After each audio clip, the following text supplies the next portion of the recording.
नवीन केडिया कांग्रेस प्रवक्ता हमारे साथ इस वक्त जुड़े हैं। सबसे पहले तो लिविंग इंडिया न्यूज पर आपका बहुत बहुत स्वागत है नवीन जी।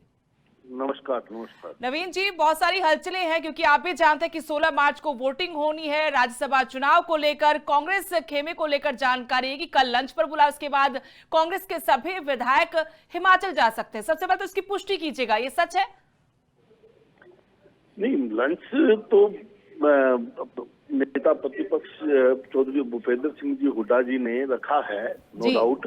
लेकिन ये हिमाचल जा रहे हैं, ये विधायकों की मर्जी है। उन्होंने एक साथ रहना है, चंडीगढ़ में रहें या वो कहीं रहें, कांग्रेस एकजुट थी, एकजुट है और एकजुट रहेगी।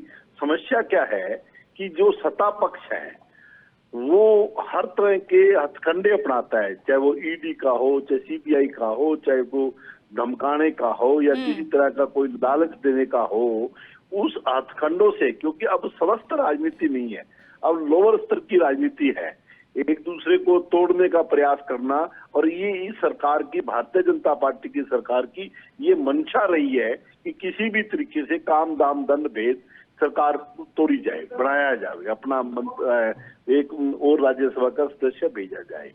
नहीं लेकिन तो उधर से विपक्ष के लोग, आपके सियासी विरोधी ये आरोप लगा रहे हैं, खासकर कैबिनेट मंत्री कृष्ण बेदी ने किसी इंटरव्यू में ये कहा है कि भाई सतीश नांदल भूपेंद्र सिंह हुड्डा से विचार विमर्श के बाद उतारा गया है। अब इसका क्या जवाब होगा कांग्रेस के पास? नागर, ये तो चलो उनका कहना है, यही तो फूट डालने का काम करते हैं। ये अंग्रेज थोड़ी है। हाँ। वो अंग्रेजों ने फूट डाल करके, अब ये भूपेंद्र सिंह हुड्डा जी ने इनको कहा इनके पास कोई वो ऑथेंटिक है तो सीटी जारी कर देना। यही तो इस तरह का भ्रम पैदा करके, और ये लोग, इनका काम यही है। लेकिन आप कह रहे हैं ईडी सीबीआई का पहले भी इस्तेमाल हुआ, अभी भी दबाव बना सकते हैं। अब इनका इस्तेमाल तो उनके खिलाफ होगा जो किसी न किसी मामले में संलिप्त होंगे, सरकार तक खबरें होंगी, या फिर ऐसा उन्होंने कुछ गलत किया होगा, उन्हीं को तो डर सताएगा। आपकी पार्टी में ऐसे विधायक देखिए। हाँ। आप शंकराचार्य के ऊपर ये जो विद्यार्थी उनके नहीं थे, उनको ये बलात्कार के केस में 376 पोस्को एक्ट के अंदर फंसा सकते हैं, ये किसी को भी फंसा सकते हैं, ये किसी पर भी मुकदमा दर्ज कर सकते हैं, किसी को भी डरा सकते हैं, किसी को भी धमका सकते हैं। तो इसलिए ये कहना कि कोई गलत काम किया होगा तभी, एक आदमी बताइए, एक चीफ मिनिस्टर दिल्ली का ले लीजिए, आप झारखंड का ले लीजिए, क्या फैसले आए हैं कोर्टों के। सब झूठे मुकदमे दर्ज करना इनका पेशा है जी। तो किसी को भी अंदर कर सकते हैं। नवीन जी, आखिरी सवाल मैं आपसे पूछ रही हूँ कि अब पार्टी के विधायकों को एकजुट कैसे रखेगी? क्या कोई मास्टर प्लान तैयार हुआ है? कैसे एकजुट है? क्योंकि आपके कुछ विधायक तो पहले से बीजेपी के मोह में बंधे हुए हैं, तो कैसे आप एकजुट रख पाएंगे? अभी मैं आपको छोटा सा उदाहरण देता हूँ। चीफ मिनिस्टर हमारे सिरसा के विधायक गोकुल सेतिया जी के घर पर गए। हाँ।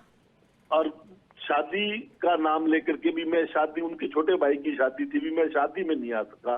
शादी में उसके बाद तो 3 बार सिरसा में आ लिए, उस टाइम नहीं गए। तो ये बात आप अपने विधायक से भी तो पूछिए। बिल्कुल, उन्होंने तो स्पष्ट जवाब दे दिया, अभी मैं कांग्रेस का हूँ, कांग्रेस का रहूंगा और कांग्रेस का ही मेरा वोट है, मैं कांग्रेस को ही वोट दूंगा। नवीन जी, आप मुख्यमंत्री के ऊपर टाल रहे इस बात को कि मुख्यमंत्री इतने महीने बाद उनके घर गए। ये बात आप अपने विधायक से क्यों नहीं पूछते? उनकी भी तो बातें खिली हुई थी कि मुख्यमंत्री उनके घर आ रहे हैं। हाँ। वो अपने विधायक ने तो स्पष्ट तौर पर मुख्यमंत्री के जाने के बाद भी एक शिष्टाचार नेते आए हैं, लेकिन जो अफवाह फैलाएगी वो ये फैलाएगी भी वो वोट मांगने के लिए आए। अरे वोट तो चंडीगढ़ में भी मांग सकते थे। उनके घर आकर के उनको डैमेज करना, उनकी छवि को नुकसान पहुंचाने का काम करने के अलावा इनके पास कोई काम नहीं है। चलिए, बहुत बहुत शुक्रिया नवीन जी तमाम बातचीत के लिए। ये थे प्रदेश कांग्रेस प्रवक्ता जिन्होंने कहा कि एकजुट है कांग्रेस के विधायक, लेकिन डर भी कांग्रेस को जरूर है कि बीजेपी कुछ न कुछ खेला कर सकती है।